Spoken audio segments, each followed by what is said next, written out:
ஓம் நமோ கோகிலேஷாய நமசிவாய சாம்பாய ஹரையே பரமாத்மனே பிரணதக்லேஷநாசாய கோகிலேஷாய தே நமஹ. எல்லாம் வல்ல மாதொருபாகனாம் கோகிலேஷ பெருமானுடைய மலர் பாதங்களை சிந்தை கொண்டு தற்சமயம் அக்ஷய திருத்தியை எனும் புண்ணிய காலத்தை பற்றி சிந்திக்க உள்ளோம். அது என்ன அக்ஷய திருத்தியை அப்படின்னா, க்ஷயம் அப்படின்னா தேய்தல் அப்படின்னு ஒரு பொருள் வரும். அப்புறம் குறைவு, இதற்கெல்லாம் க்ஷயம்ங்கிற பேர் உண்டு. அதே போல் அங்கே ஆ அப்படிங்கிற பதத்தை சேர்த்து அக்ஷயம் அப்படின்னா வளர்தல், பெருகுதல் அப்படின்னு அர்த்தத்தை கொடுக்கும். எதற்கு இந்த திருதியைக்கு பெருக வளர்ச்சியும் கொடுக்கக்கூடிய திருதியாக இது அமைஞ்சிருக்கு அப்படின்னா, இதற்கு நம்ம சனாதன யுக கணக்கீடுங்கிறது நம்ம முன்னாடி தெரிஞ்சிருக்கணும். கிருதயுகம், திரேதாயுகம், துவாபர யுகம், கலியுகம் அப்படின்னு 4 யுகங்கள் நம்ம கேள்விப்பட்டிருப்போம். இந்த 4 யுகங்களும் மொத்தமாக 43,20,000 வருடங்கள் கொண்டது ஒரு சதுர்யுகம். சதுர்யுகம்னா இந்த 4 யுகங்களும் கொண்டது. இந்த சதுர்யுகங்களில் 72 சதுர்யுகங்கள் கொண்டது ஒரு மன்வந்தரம். ஒரு மன்வந்தரம் என்பது ஒரு கல்பம். 14 மன்வந்தரங்கள் ஒரு கல்பம். இப்படியாக பிரம்மாவுக்கு ஒரு நாள், ஒரு கல்பங்கிறது பிரம்மாவுக்கு ஒரு நாள், ஒரு வயது, ஒரு நாள் கணக்கு. இப்படியாக நம்ம யுக தர்ம கணக்கீடானது நடைபெற்று வருகிறது. அப்படி இந்த கிருதயுகம் ஆரம்பித்த நாள் எது அப்படின்னா, இந்த அக்ஷய திருத்தியை, அதாவது சித்திர மாதம் வரக்கூடிய வளர்பிறை திருத்தியை திதி அன்று தான் அந்த யுக கணக்கீடுங்கிறது ஆரம்பமானது.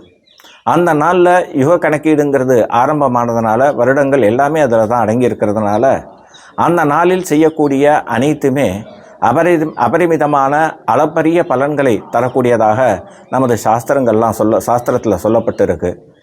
என்னென்ன செய்யலாம் அப்படின்னா, இன்றைக்கி நாம் என்ன பண்ணுறோம்னா, அக்ஷய திருத்தியை அப்படின்னாலே இன்றைக்கி நகைக்கடைக்கு போய் தங்கம் வாங்கிறதுலையும் அதை பற்றின விஷயங்களில் மட்டுமே நாம் கவனத்தை செலுத்துகிறோம். ஆனால் சாஸ்திரத்தில் தங்கம் வாங்கணும்னு சொல்லியிருக்கான்னா இல்லை, அப்படி சொல்லலை. காரணம் என்னென்னா, அந்த விளம்பர நோக்கத்தில் அடிபட்டு எல்லாருமே இந்த நகைக்கடை மோகத்தில் நகைக்கடையில் சுற்றின்னு இருக்கோம். என்ன செய்யணுமோ அதை விட்டுட்டு எதை செய்ய தேவையில்லையோ அதில் முயற்சி பண்ணுறோம். இப்படி நாம் செய்கிறது 2 பேருக்கு ஹானிகளை ஏற்படுத்துகிறது. சாமானிய ஜனங்களுக்கு வரக்கூடிய கஷ்டம், அடுத்து தேசத்துக்கு மிகச்சிறந்த ஒரு கஷ்டத்தை கொடுக்குறோம். எப்படி தேசத்துக்கு கஷ்டத்தை தரோம் அப்படின்னா, இந்த லோகங்கிறது நம்ம இந்தியாவில் கிடைக்கிறதில்ல, வெளிநாட்டிலேருந்து தான் நாம் இறக்குமதி பண்ணுறோம். எல்லாமே வெளிநாட்டிலேருந்து இறக்கும்போது நம்மளோட அந்நிய செலாவணிங்கிறது ரொம்ப குறைய ஆரம்பிச்சிடும். அடுத்தது அதனால் அந்த தங்கத்தோட விலையும் அதிகமாகிடும். இப்போயே லட்சக்கணக்கான ரூபாய் வந்துருத்து ஒரு பவுன். இன்னும் எல்லாரும் ஒரே சமயத்தில் நகை கடையில் ஒரே நாளில் குமியும் பொழுது இன்னும் நகையோட விலை அதிகமாகிடும். இதனால் சாமானிய மக்கள் திருமாங்கல்யம் வாங்கிறதுக்கு, அதாவது தன்னோட குடும்ப கல்யாணத்திற்கு திருமாங்கல்யம் வாங்குவதற்கும் சீர்சனத்தை செய்வதற்கும் நகைகள் வாங்குவதற்கு ரொம்ப சிரமப்படுறாங்க. அதனால் சாமானிய மக்களுக்கும் கஷ்டத்தை கொடுக்குற, தேசத்துக்கும் ஹானியை ஏற்படுத்தக்கூடிய இந்த நடைமுறைகளிலிருந்து மக்கள் வெளிப்பட்டு என்ன செய்யணும் அப்படின்னா, சாஸ்திரத்தில் என்ன சொல்லப்பட்டிருக்கோ அதை செய்யணும். காரணம் என்னென்னா, சாஸ்திரம் எல்லாத்துக்குமே சர்வஸ்ய லோச்சனம் சாஸ்திரம், எல்லாத்தையுமே சாஸ்திரம் அப்படிங்கிற கண்ணை கொண்டு தான் நாம் பார்க்கணும். சாஸ்திரத்தில் என்ன சொல்லப்பட்டிருக்கு, இந்த அக்ஷய திருதியில் செய்யணும்னா, அன்றைக்கி செய்யக்கூடிய பூஜைகள், யஜ்ஞங்கள், தானங்கள், கோ சம்ரக்ஷணம் எல்லாமே 1000 மடங்கு பலனை நமக்கு தரும் அப்படின்னு சொல்லியிருக்கு. காரணம் என்னென்னா, அன்றைக்கி அளிக்கக்கூடிய யஜ்ஞத்தில் அளிக்கக்கூடிய ஒவ்வொரு அவிர்வாகமும் ஆயிரக்கணக்கான அவிர்வாகங்களை அளித்த பலனை தரும். அன்றைக்கி வேதம் ஓதக்கூடிய வல்லுநர்களுக்கு நம்மளால் கொடுக்கக்கூடிய தானங்கள் 1000 மடங்கு பலனை நமக்கு தரும். அடுத்ததாக அன்றைக்கி இறைவனுக்கு அளிக்கக்கூடிய புஷ்பங்களோ பூஜைகளோ வழிபாடுகளோ 1000 மடங்கு பலனை தரும் அப்படிங்கிறது சொல்லியிருக்கு. இதிலிருந்து என்ன சொல்லியிருக்கு, 1000 மடங்கு பலனை தரும் அப்படின்னு சொல்லும்பொழுதே நாம் இறை வழிபாட்டுக்குரிய நாளாகத்தான் இதை கருதணும் அப்படிங்கிறத சாஸ்திரம் இதன் மூலமாக நமக்கு தெளிவுபடுத்துகிறது. ஆனால் அதை விட்டுட்டு வேறு விஷயங்களில் நம்ம டயத்தை செலவு பண்ணுறோம். எல்லாரும் தங்கம் வாங்கணுங்கிறது வாஸ்தவம் தான், எல்லாரும் சங்கம்ங்கிறது இருக்க வேண்டியது தான். ஆனால் அன்றைக்கி தான் வாங்கணுமான்னா அப்படி தேவையில்லை, அன்றைக்கி இறை வழிபாட்டுக்கு செய்யணும். அதாவது எதாக இருந்தாலும் அதோட மூலக்கருத்தை நம்ம பார்க்கணும். இப்போ நமக்கு இந்த வறுமை, தங்கமின்மை, பொருளாதார குறைவு, கஷ்டங்கள் எல்லாத்துக்கும் மூல காரணமாக என்ன இருக்குது அப்படின்னா நம் கர்ம வினைகள். எல்லாமே நம்ம கர்ம வினையால் தான் இந்த சரீரமே நமக்கு கிடைச்சிது. அந்த கர்ம வினைகளை தீர்க்கணுங்கிறதுக்கு தான் இந்த சரீரத்தை சுவாமி நமக்கு கொடுத்துருக்கார். ஆகையினால இந்த கஷ்ட நஷ்டங்களுக்கு காரணமாக இருக்கக்கூடியது என்னென்னா இந்த நமக்கு கர்ம வினை. இப்போ அதை கர்ம வினையை சுலபமாக நீக்கிக்கிறதுக்காக சுவாமி நமக்கு ஒரு வழி பண்ணி கொடுக்குறார், நமக்கு உபகாரம் பண்ணுறார். அதுதான் இந்த அக்ஷய திருதியை. நம்ம ஆயிரக்கணக்கான பேருக்கு உணவளிக்க முடியாது. ஆயிரக்கணக்கான பேர்களுக்கு செருப்பு, வஸ்திரம் முதலான பொருள்களை தானம் கொடுக்கவும் முடியாது. ஆயிரக்கணக்கான நாட்கள் உட்கார்ந்து யஜ்ஞம் பண்ணவும் நம்மளால முடியாது. ஆயிரக்கணக்கான புஷ்பங்களை கொண்டு சுவாமிக்கு அபிஷேகம் பண்ணவும் நம்மளால முடியாது. ஆனால் அன்றைக்கி அக்ஷய திருத்தியை அன்றைக்கி செய்யும் பொழுது எல்லாமே 1000 மடங்கு பலனை தர்றதுனால சீக்கிரமாக நமது கர்ம வினைகள்லாம் அழிந்து விடுகிறது. அப்புறம் கர்மவினை அழிந்துடுத்தினாலே நமக்கு தேவையான செல்வங்கள், சுகங்கள், சௌக்கியங்கள், சுபிக்ஷங்கள் எல்லாமே நம்மளை நாடி வரும். அதாவது எதா இருந்தாலும் அதோட மூல பாவத்தை புரிஞ்சு அந்த பிரச்சனைக்கு மூல காரணம் என்னங்கிறத தெரிஞ்சு அதை நம்ம சரி பண்ணிட்டோம்னா நமக்கு எல்லா பிரச்சனைகளும் அதிலிருந்து தீர்ந்துடும். இதை தீர்க்கறதுக்கான முயற்சிகளை தான் நாம் பண்ணணுமே ஒழிய அதை தவிர அந்நியமாக அன்றைக்கி நகை வாங்கினால் நகை நிறையா சேரும் அப்படின்னா போன அக்ஷய திருதியை அன்றைக்கி நகை வாங்கினவனுக்கு இன்றைக்கி டன் கணக்கில் குமிஞ்சிருக்கா அப்படிங்கிறத நம்ம பார்க்கணும். அதனால இது கிரிட்டிசைஸ் பண்ணுறதுக்காக நான் சொல்லலை, இப்படி சாஸ்திரம் சொல்லலை. புண்ணிய கர்மாக்களை நிறையா வளர்த்துட்டான்னா அந்த புண்ணிய கர்ம பலனே நமக்கு நிறைய திரவியங்களையும் செல்வங்களையும் சுபிக்ஷத்தையும் தரும் அப்படிங்கிறத தான் நாம் அதில் புரிஞ்சுக்கணும். ரெண்டாவது, இந்த அக்ஷய திருதியை அன்றைக்கி பல விசேஷ சிறப்புகள்லாம் உண்டு. காரணம் என்னென்னா தச அவதாரங்கள் நாம் கேள்விப்பட்டிருப்போம். மீனம், கூர்மம், வராகம், நிருசிம்மன்ட்டு வரிசையில் ஒரு 10 அவதாரத்தை மகாவிஷ்ணு எடுத்திருக்கார். அவர் ஏகப்பட்ட அவதாரம் எடுத்திருந்தாலும் இந்த தசாவதாரங்கள் ரொம்ப முக்கியமாக கருதப்படுகிறது. அதில் என்ன விசேஷம் இந்த தசாவதாரம்னா மனிதனோட பரிணாம வளர்ச்சியை தான் அந்த தசாவதாரம் நமக்கு காட்டுறது. முதல்ல ஒரே ஒரு அறிவு கொண்டு நீரில் மட்டுமே இருக்கக்கூடிய மீன் மத்ஸ்யாவதாரமாக மீனாக அவதாரம் செய்தார். அடுத்ததாக நீரிலும் நிலத்திலும் இருக்கக்கூடியதான கூர்மாவதாரம், அதாவது ஆமை உருவத்தில் மகாவிஷ்ணு வடிவெடுத்தார். அடுத்ததாக வராகம், நிலத்தில் மட்டுமே இருக்கக்கூடிய குணக்குறைபாடுடைய வராக ரூபத்தை அவர் எடுத்தார்.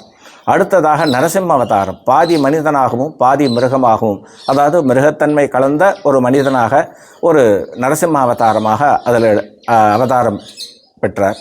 அதற்கு அடுத்ததாக வாமன அவதாரம், முழு மனிதனாகவும் சத்விஷயங்களை பேசக்கூடியவனாகவும் ஆனால் உருவத்தில் குறைபாடாகவும், அதாவது குள்ள உருவத்திலும் இருக்கக்கூடியதான வாமன அவதாரம் அடுத்ததாக வந்தது. அதற்கு பிறகு அந்த வளர்ச்சி குறைபாடு நீங்கி முழு வளர்ச்சியுடன் நல்ல அறிவு ஞானத்துடன் கூடிய பரசுராம அவதாரம் அப்படிங்கிறத எடுத்தார். ஆனாலும் அதுலேயும் குணக்குறைபாடு உண்டு. யாரோ ஒரு க்ஷத்திரியன் தன் தகப்பனை கொன்று விட்டான்ங்கிறதுக்காக 21 தலைமுறை க்ஷத்திரியர்களை வதம் செய்வதுங்கிறது ஒரு தவறான செயல். அந்த காரணம் எதற்காக செய்தாருங்கிறது புராணங்கள் சரியான காரணங்களை சொல்லியிருக்கு. இருந்தாலும் நாம் எடுத்துட்டுருக்கிற கண்ணோட்டம் பரிணாம வளர்ச்சியில் இதுவும் ஒரு குறைபாடு தான்.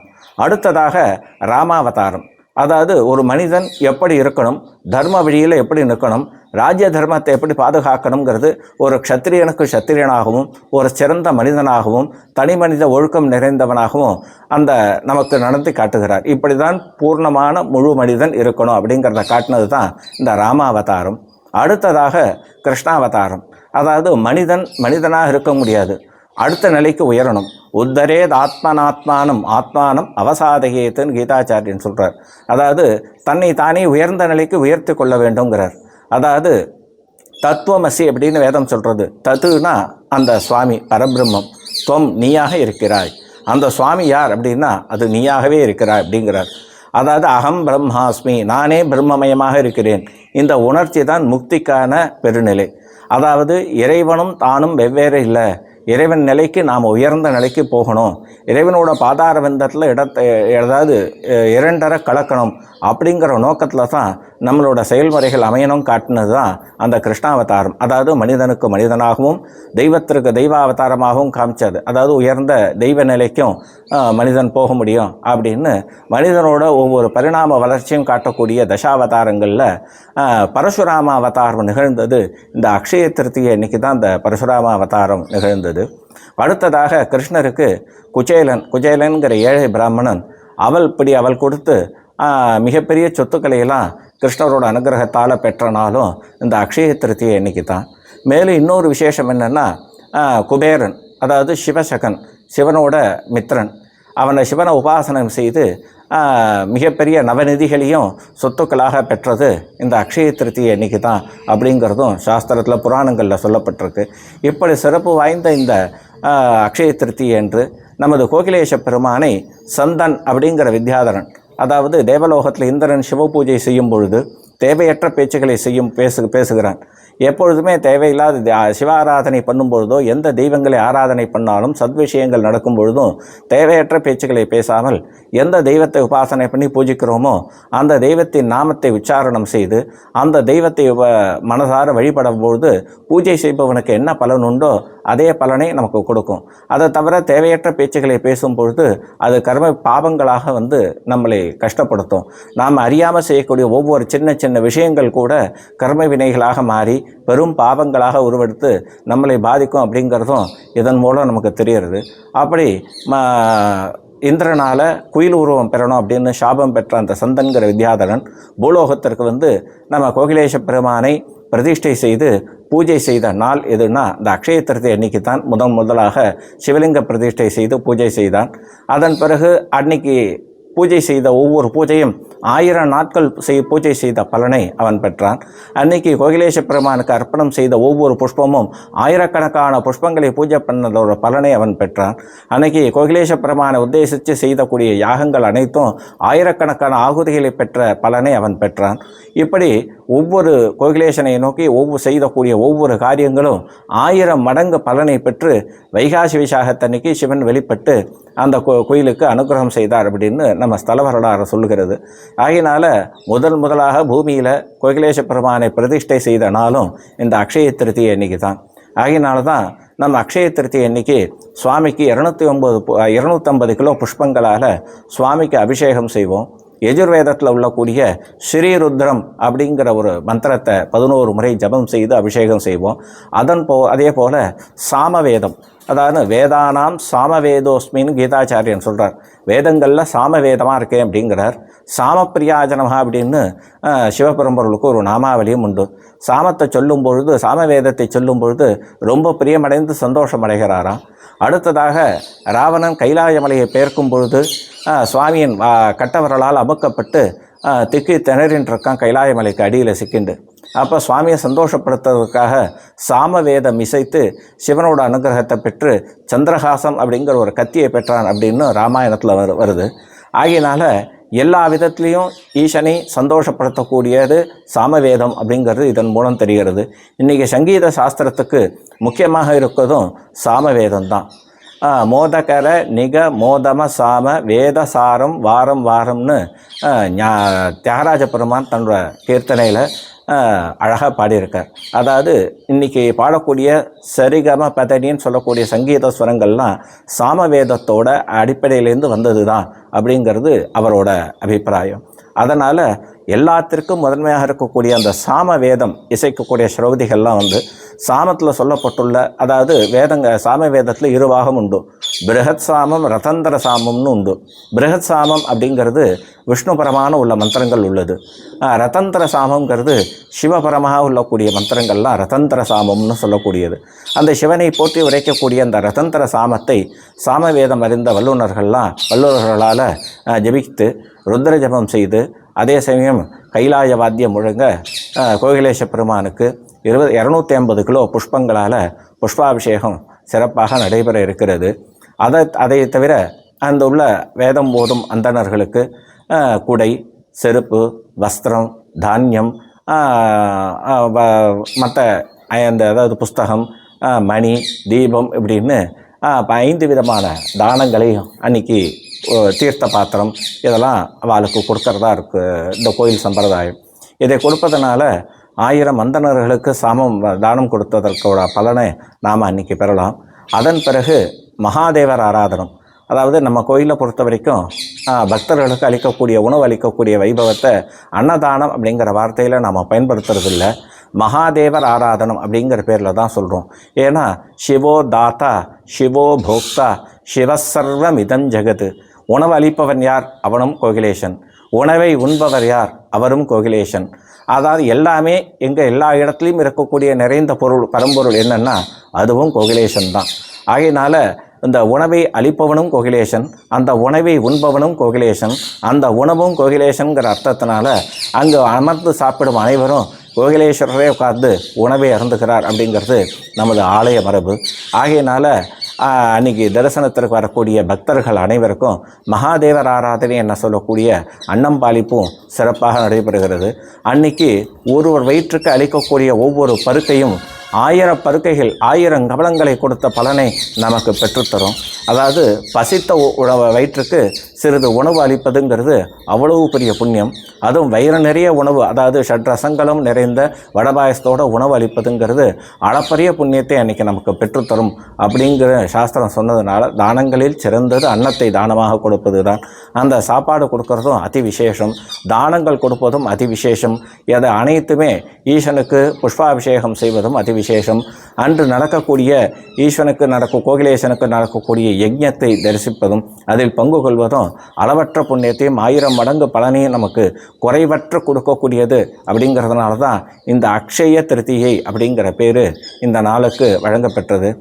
வருகின்ற 19/4/2026 ஞாயிற்றுக்கிழமை அன்று அக்ஷய திருத்தியை நம்ம ஆலயத்தில் அனுஷ்டிக்கப்பட உள்ளது.